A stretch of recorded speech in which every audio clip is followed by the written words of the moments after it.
کیا آپ نے کبھی سوچا ہے کہ روزے ہمیشہ بدھ کے دن ہی کیوں شروع ہوتے ہیں؟ کیا آپ نے کبھی سوچا ہے کہ روزے رکھنے کی تعداد 40 ہی کیوں رکھی گئی؟ اگر 40 ہیں تو پھر ہم اتوار کا روزہ کیوں نہیں رکھتے؟ کیا یہ محض اتفاق ہے یا اس کے پیچھے کوئی گہرا روحانی راز چھپا ہوا ہے؟ خداوند یسوع مسیح کے قادر اور جلالی نام میں آپ سب کی سلامتی ہو۔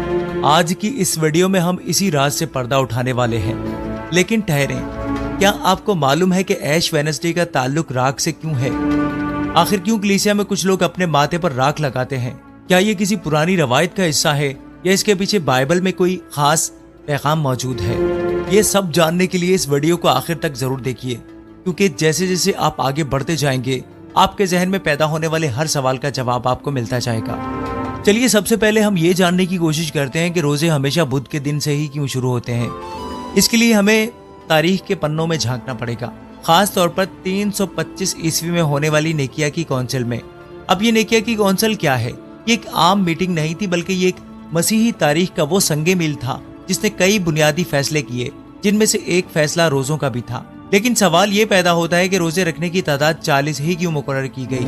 نہ 30 نہ 50 بلکہ بالکل 40۔ کیا آپ جانتے ہیں کہ اس کا سیدھا تعلق خداوند یسوع مسیح کے 40 دن کے روزے سے ہے؟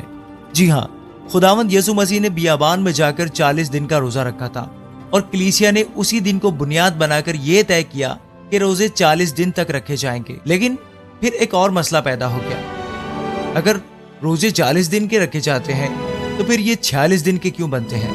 کیا واقعی روزے 40 دن کے ہیں یا پھر کہیں کچھ گڑبڑ ہے؟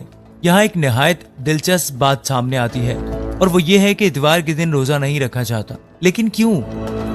کیونکہ اتوار کا دن ہمارے خداوند یسوع مسیح کے جی اٹھنے کی خوشی منانے کا دن ہے، اور روزہ ایک غم، توبہ اور ماتم کا اظہار ہوتا ہے۔ اس لیے اگر آپ ایسٹر سے 40 روزے پیچھے ہٹ کر گنتی شروع کریں اور ان 6 اتواروں کو نکال دیں تو جو دن بچتا ہے وہ بدھ کا دن ہی ہوتا ہے۔ تو کیا یہ محض ایک اتفاق ہے؟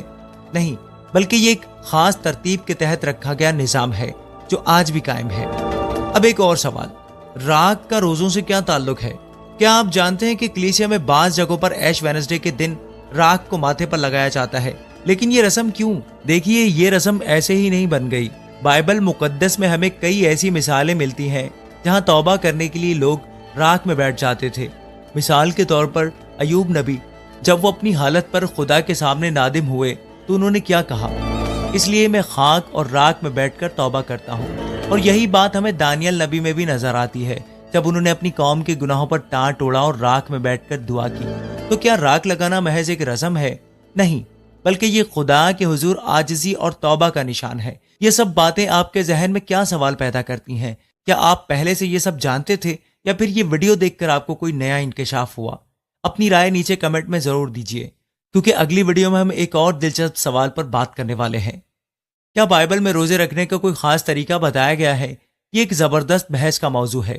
اگر آپ اس کا جواب جاننا چاہتے ہیں تو ابھی ہمارے چینل کو سبسکرائب کریں اور بیل آئیکن کو دبائیں تاکہ کوئی بھی قیمتی معلومات آپ سے چھوٹ نہ جائے۔ خداوند یسوع مسیح کے نام میں آپ سب پر خدا کی برکت ہو۔